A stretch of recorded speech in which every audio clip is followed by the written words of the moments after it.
Today we are going to discuss about trigonometric functions. So before going to discuss about trigonometric function, first of all I will give the definition of trigonometry.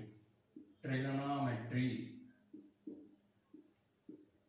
is a word which generated from two Greek words, trigon and metron. Trigon, metron, that means measurement of sides of a triangle. So trigonometry is a word which generated from two Greek words. One is trigon, second one is metron.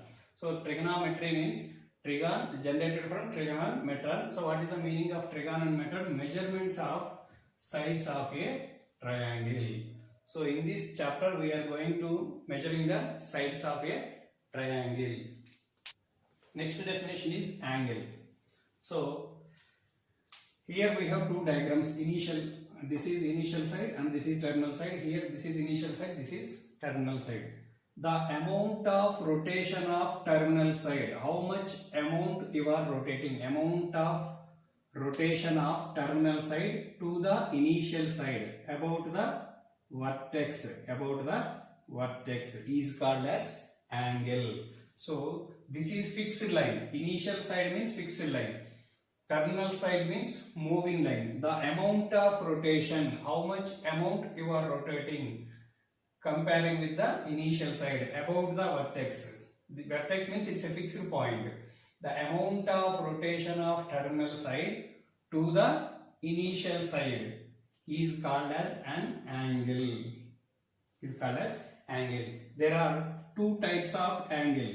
If you measure the angle, if you rotate the terminal side in anti-clockwise direction, then it is called positive angle. Next, if you rotate the terminal side in towards the clockwise direction, then it is called negative angle.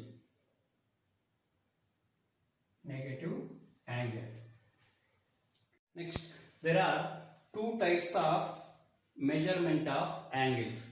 One is degree measure, second one is radian measure. Degree measure and radian measure. So angles we can measure in two ways. One is degree measure, second one is radian measure. Next, first one is degree measure. If a rotation from the initial side to the terminal side is 1/360th of revolution, the angle is said to have a measure of 1 degree. Suppose if you take a circle. So this is called initial side. What is this? Initial side.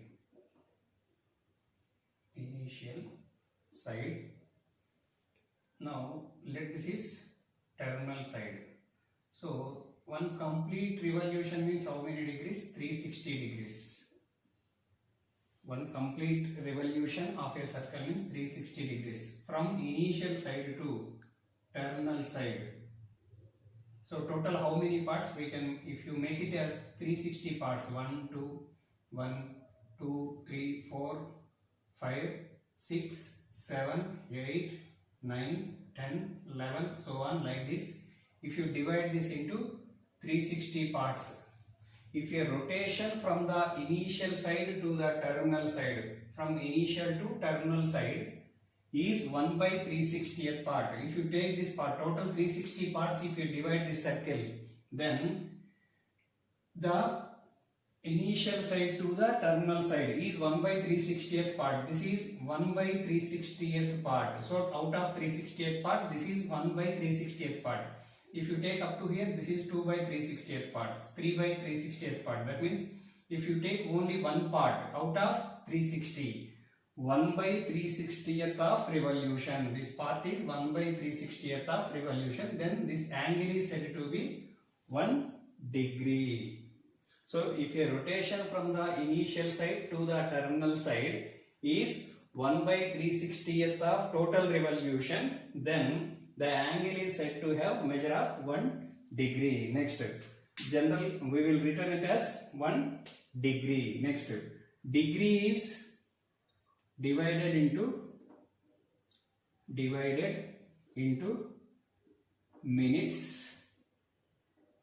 minutes, and again minutes are divided into seconds, so 1 degree is equal to 60 minutes. So if it is 1 degree, the rotation between terminal side, initial side to terminal side is 1 degree. Again, if you divide this into 60 parts, so 1, 2, 3, 4, 5, 6 like this, if you divide this 60 parts, then 1 by 60th part is called as 1 by 60th of degree is called as minute. Next, again if you divide the minute into 60 parts, then it is called as 60. 1 minute is called as 1 second. So 1 degree is equal to 60 minutes and 1 minute is equal to 60 seconds. Next, here I am going to give some diagrams based on degree measurement. So if this is in initial side, then if you complete 1 revolution, then it is called 360 degrees measurement. 360 degrees measurement.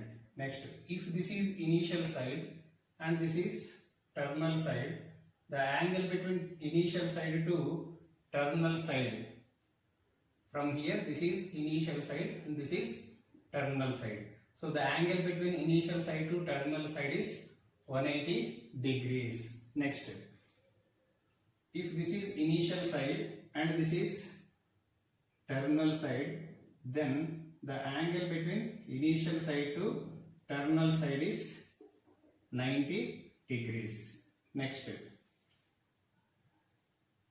if this is initial side and if you rotate up to here, then the angle of rotation is 420 degrees. Up to here it is 360. Up to complete revolution up to here 360 and this is 60. Total 420 degrees if this is terminal side.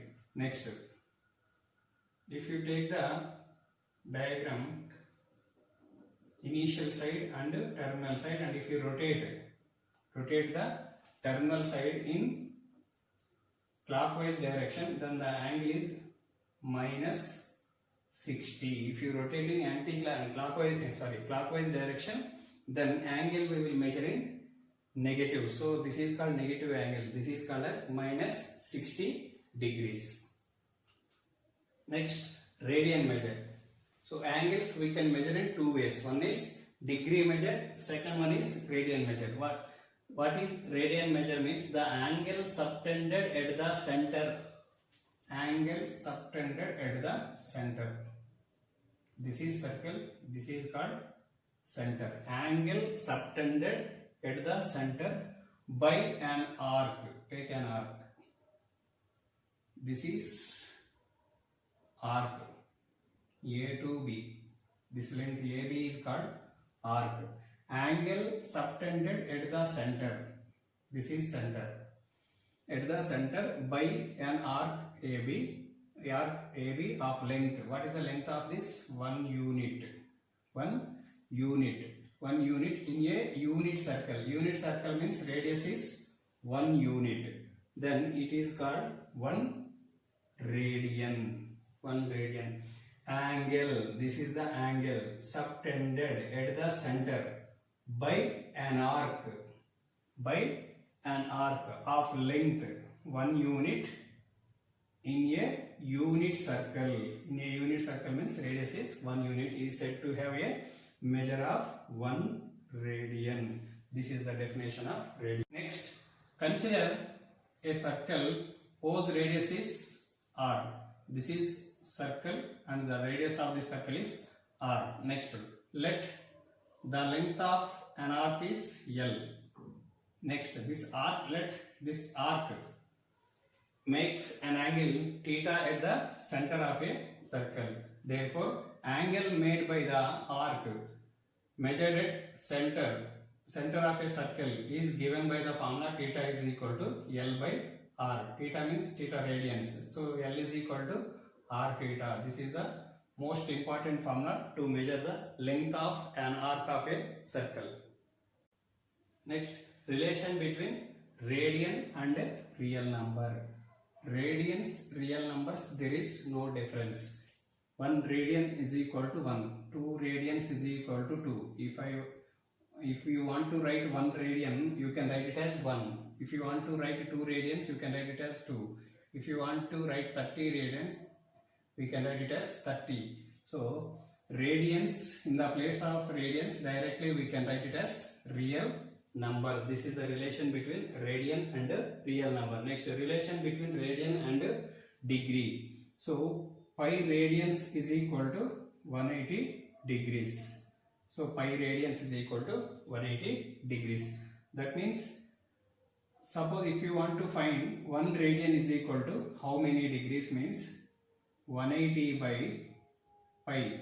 180 by pi. 180 by 1 radian is equal to 180 by 22 by 7. That means 180 into 7 by 22. If you simplify this, then you will get 57 degrees, 57 degrees 16 minutes approximately.